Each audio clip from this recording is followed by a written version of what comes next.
નમસ્કાર મારા વાલા ભાઈઓ તથા બહેનો, તમે કલ્પના કરો કે આપણે આ ટેકનોલોજીનો જમાનો છે, બરાબર? એમાં 1071 કરોડનો મોટો ફાઇનાન્શિયલ ફ્રોડ એટલે કે સાયબર સિક્યોરિટી, સાયબર ક્રાઇમ જે છે એ બહુ વધતા જાય છે હાલના જમાનામાં. તો મિત્રો કલ્પના કરો, માત્ર 1-2 નહીં પરંતુ 1090 જેટલા સાયબર ક્રાઇમ કેસીસ અને આ સમગ્ર મામલામાં સામે આવ્યો છે 1071.5 કરોડનો મોટો ફાઇનાન્શિયલ ફ્રોડ.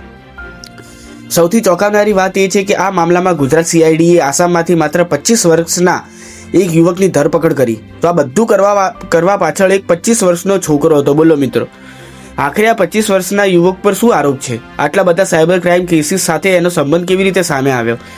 અને આ કેસમાં ચાઇના બેઝડ ક્રિમિનલ્સનું કનેક્શન શું છે? તો ચાલો આખી ઘટના સરળ ભાષામાં સમજીએ.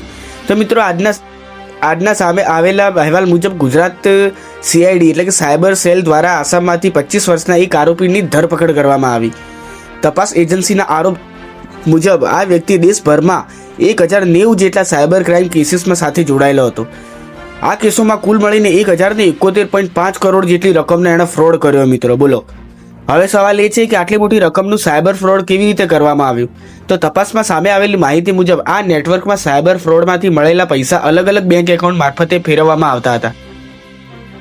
એટલે કે ફ્રોડસ્ટર્સ સીધા પોતાના એકાઉન્ટમાં પૈસા રાખવાને બદલે અલગ અલગ એકાઉન્ટનો ઉપયોગ કરીને પૈસાની મુવમેન્ટ છુપાવવાનો પ્રયત્ન કરતા હતા. બોલો, આ મામલામાં સૌથી ગંભીર ઇન્ટરનેશનલ કનેક્શનની બાબત છે. મિત્રો, અહેવાલ મુજબ આ નેટવર્કના ચાઇના બેઝડ ક્રિમિનલ ગ્રુપ સાથે કનેક્શન હોવાની પણ તપાસમાં માહિતી સામે આવી છે.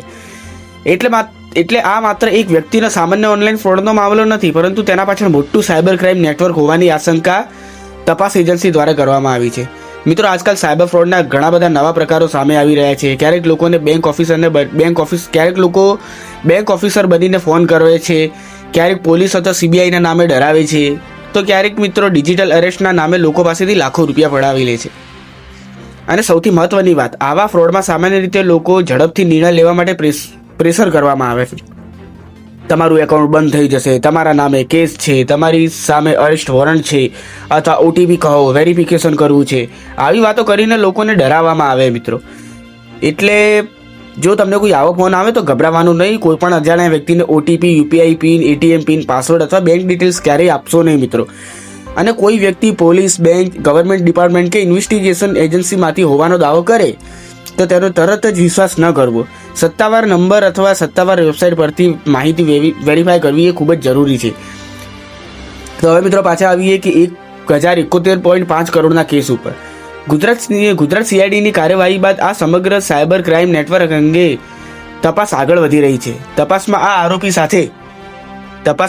આરોપી સાથે વધુ કેટલાક લોકો જોડાયેલા છે, પૈસા ક્યાંથી આવ્યા, કયા બેંક એકાઉન્ટનો ઉપયોગ થયો અને ઇન્ટરનેશનલ નેટવર્ક સાથે કેટલું કનેક્શન છે, આ તમામ બાબતો તપાસનો ભાગ છે.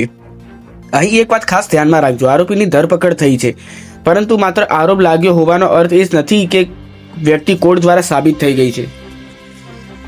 અંતિમ નિર્ણય કોર્ટની કાર્યવાહી બાદ જ થશે. મિત્રો, પરંતુ હાલ સામે આવેલ માહિતી મુજબ એક વાત તો ચોક્કસ છે કે સાયબર ફ્રોડ હવે માત્ર નાના મોટા ઓનલાઈન સ્કેમ પૂરતું સીમિત નથી. તેનું નેટવર્ક ખૂબ મોટું અને ઇન્ટરનેશનલ લેવલ સુધી જોડાયેલું હોઈ શકે છે. મિત્રો, તો મિત્રો 1071.5 કરોડના સાયબર ફ્રોડ અંગે તમારું શું માનવું છે? શું તમને આવો કોઈ ફ્રોડ કોલ ક્યારે આવ્યો છે? એવા કોઈ મેસેજ બીજા આવ્યા છે? મિત્રો, તો કમેન્ટમાં જરૂર જણાવજો. આવી જ ગુજરાતની અને દેશની મહત્વની અને તાજી ન્યૂઝ એટલે કે સરળ ભાષામાં મેળવવા માટે GPSC વિથ કુલદીપ ચેનલને સબસ્ક્રાઇબ કરજો. મિત્રો, વિડીયો ગમ્યો હોય તો લાઇક કરજો. આપણે ડેલી નવી માહિતી મિત્રો આ ચેનલ ઉપર લાવતા રહીશું, પરંતુ હું ધારું એટલા મને સબસ્ક્રાઈબર મળી નથી રહ્યા. લોકો વિડીયો જોઈને માત્ર જતા રહે છે પરંતુ સબસ્ક્રાઇબ કરતા નથી. તો વિનંતી કરીને કહું છું મિત્રો, પ્લીઝ સબસ્ક્રાઇબ કરો આપણી ચેનલને. તો મળીએ મિત્રો નેક્સ્ટ વિડીયોમાં. ત્યાર સુધી વંદે માતરમ. જય ભારત.